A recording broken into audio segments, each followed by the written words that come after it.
આજે આપણે દિવાળી માટે વરકી પૂરી બનાવશું, યાની કે પડવાળી પૂરી, જે ખૂબ જ ક્રિસ્પી બને છે. તો એના માટે આપણે જીરું અને બ્લેક પેપર યાની કે મરીને ભૂકો કરી નાખવાનો છે દરદરો, અને 2 કપ જેટલા મેદાની અંદર આપણે ભૂકો એડ કરવાનો છે, મીઠું સ્વાદ પ્રમાણે. ને અહીંયા મોણ માટે મેં ઘી વાપર્યું છે, હલકું ગરમ કરીને વાપરવાનું છે.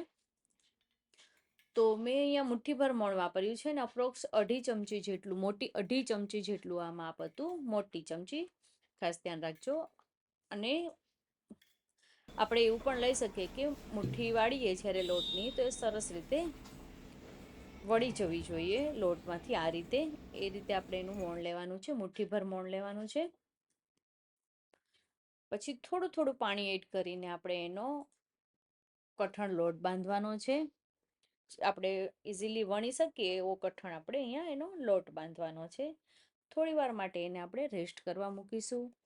જો અહીંયા મોણ બરાબર હશે તો તમારી પૂરી ખૂબ જ સરસ બનશે, બધા લેયર બી અલગ અલગ સરસ રીતે ક્રિસ્પી બનશે. તો ખાસ ધ્યાન રાખવાનું છે કે આપણે અહીંયા મોણ બરાબર હોવું જોઈએ. તમારે અહીંયા તેલનો ઉપયોગ કરવો હોય તો પણ કરી શકો છો.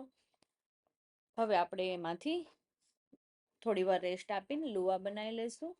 અને એ પહેલાં આપણે એક સ્લરી બનાવી લઈશું. તો 1 મોટી ચમચી ઘીની અંદર આપણે 1.5 ચમચી જેટલો, 1.5 નાની ચમચી જેટલો મેદો એડ કરીને એની સ્લરી બનાવી લીધી છે.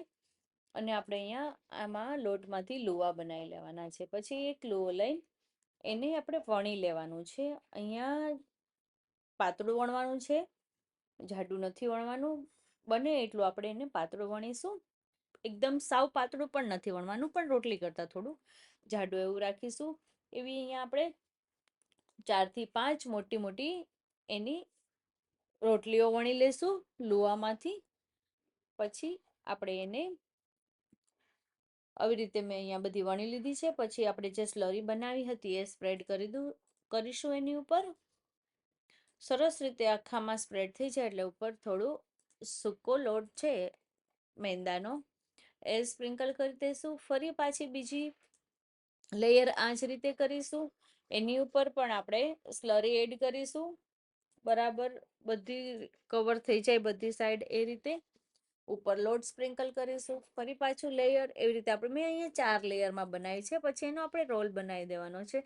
ધ્યાન રાખવાનું છે કે અહીં આપણે રોલ સારી રીતે જગ્યા વચ્ચે નથી રાખવાની, ટાઈટ રોલ બનાવવાનો છે, જેથી કરીને આપણી પૂરી સારી બને.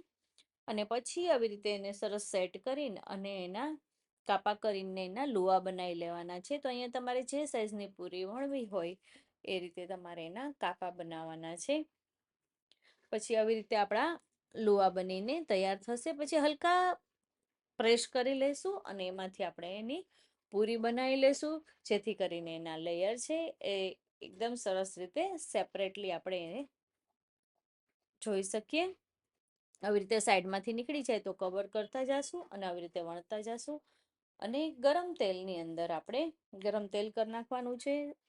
અને આપણે આ પૂરીને એકદમ સ્લો ફ્લેમ પર તળવાની છે, જ્યાં સુધી ક્રિસ્પી અને ગોલ્ડન થાય ત્યાં સુધી આપણે એને ફ્રાય કરવાની છે. અને વચ્ચે વચ્ચે આપણે એને પલટાતી જવાની છે. અહીંયા ગેસની ફ્લેમ અમારી સ્લો જ રહેશે, જેથી કરીને અમારી પૂરી છે એકદમ ખાસ્તા બનશે. તો આ લગભગ 6-7 મિનિટમાં પૂરી બનીને રેડી થઈ ગઈ હતી. આ 3 પૂરી તળવા માટેનો ટાઈમ એટલો લાગ્યો હતો. એટલે આમાં ઉતાવળ કરવાની નથી, તમારે શાંતિથી આ કામ કરવાનું છે. તો એકદમ સરસ એના લેયર બી સેપરેટ થશે.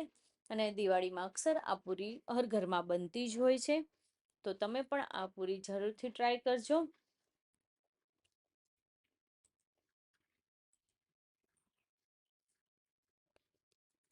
આ પૂરી 15 થી 20 દિવસ આપણે સાચવી શકાય છે એરટાઈટ ડબ્બાની અંદર.